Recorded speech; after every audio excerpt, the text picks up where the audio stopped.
தமிழ்நாடு அசெம்பிளியில் 1989க்கான பட்ஜெட்டை பற்றி பேச அப்போதைய முதல்வர் எழுந்திருக்கும் போது ஆப்போசிட் பார்ட்டியிலிருந்து ஒரு பெண்மணி எழுந்து எங்களின் உரிமைகள் பறிக்கப்படுகிறது, எங்களுக்கு தேவையில்லாத பிரச்சனை தருது இந்த அரசாங்கம் அப்படின்ட்டு சபாநாயகர் கிட்ட சொல்கிறாங்க. சபாநாயகர் தொடர்ந்தாவே நடத்துகிறாரு.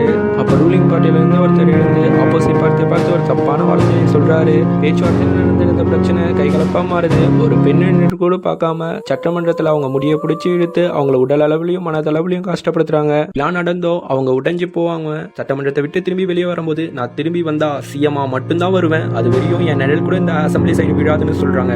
நன்று கொள்வான் தெய்வம் நின்று கொள்ளுன்ற மாதிரி 4 வருஷம் காத்திருந்து 1991 நடந்த தமிழ்நாடு சட்டமன்ற தேர்தலில் தமிழ்நாட்டில் 234 தொகுதியில இதுவரையும் எந்த ஒரு கட்சியும் ஜெயிக்காத தமிழ்நாட்டோட ஒரு ஹையஸ்ட் கவுண்டிங் 226 சீட்ஸ் ஜெயிச்சு தமிழ்நாட்டோட சிஎம்மா எந்த சட்டமன்றத்தை விட்டு வெளியே வந்தாங்களோ அதே சட்டமன்றத்தில் உட்காடுறாங்க.